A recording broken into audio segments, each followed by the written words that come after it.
In the 18 years since its launch, Craigslist has grown from a small collection of San Francisco job postings to a global marketplace, the destination for millions interested in buying and selling everything from carburetors to Cuisinarts. At its best, a boon for backyard commerce. At worst, an online pawn shop for thieves looking to unload stolen goods. Tonight, ABC's Neil Karlinski follows a team of police specialists dedicated to busting Craigslist crimes. What you're seeing is two armed men holding up a pawn shop in broad daylight, masked gunmen taking jewelry right out of the case. And here, three burglars caught on tape inside a home, taking everything in sight. In the last few weeks, a rash of burglaries across the country.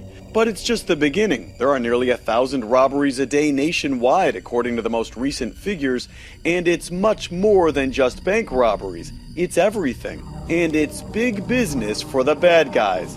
But fencing all this stolen stuff just got a little more tricky. Inside this cramped office at the Portland Police Department, the shopping spree never ends. How much is it? $280? If you're thinking right about now, this isn't your average burglary squad, you're right. What's the price on it? These detectives spend their time jamming MC Hammer and surfing the web, sending text messages from disposable so-called burner phones, and sending emails from phony accounts. Leaving a couple of spelling errors in there makes it a little authentic.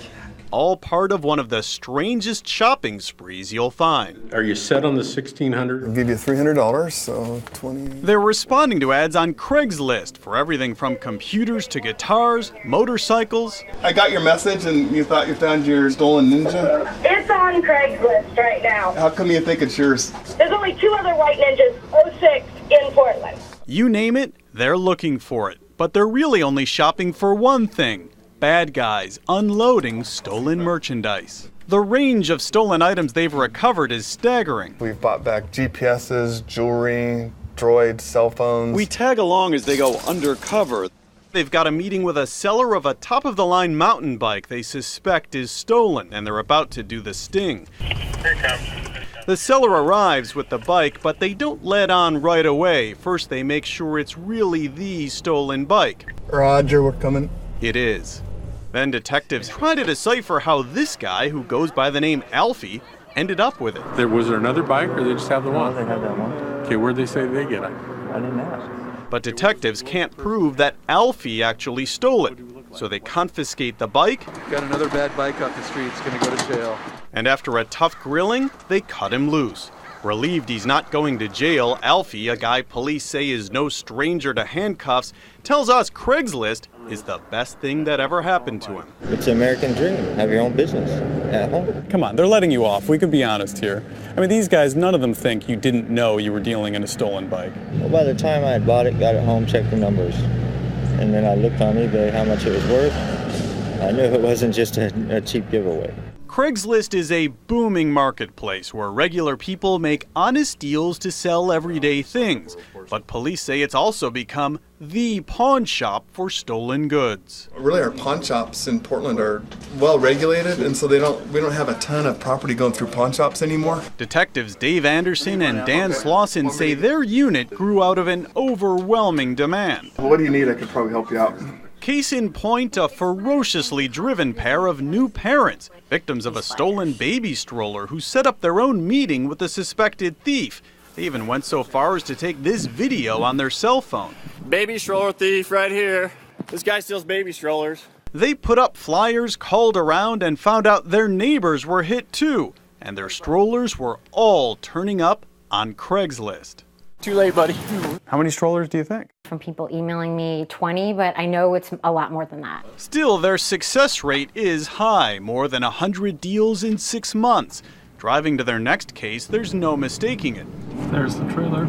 A stolen trailer that a man had in his family for 35 years turned up for sale and was a perfect match when detectives arrived. I walked up, and within a matter of 10 seconds, could see all those different things from the front of the trailer to the back, which says that's his trailer.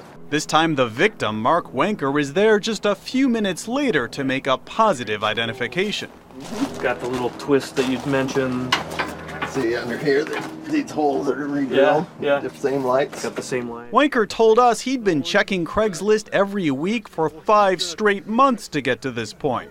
I always figured that somebody was going to flip it or something and try to make a few $100, and I figured the best place to sell is on Craigslist. And you just spotted it on Craigslist this morning, and before sundown, Yeah. you got it back. Yeah, and they've had it on Craigslist, I think, 2 or 3 days. The man who was trying to sell it is now a victim too. He didn't know it was stolen when he bought it, and now it's gone.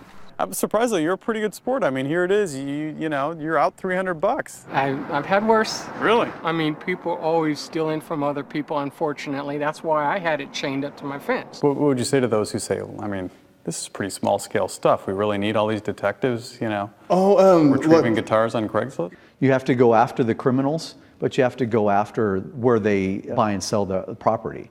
Because if they don't have an outlet to sell it, then they don't have a way of making money, so it may discourage crime. When the music stops, this shopping spree between cops and robbers isn't about jail. Sometimes it's about sending a victim home with his precious belongings and letting the bad guys know that when it comes to fencing their goods, seller beware. See you, man. Hey, thanks, guys. I'm Neil Karlinski for Nightline in Portland, Oregon.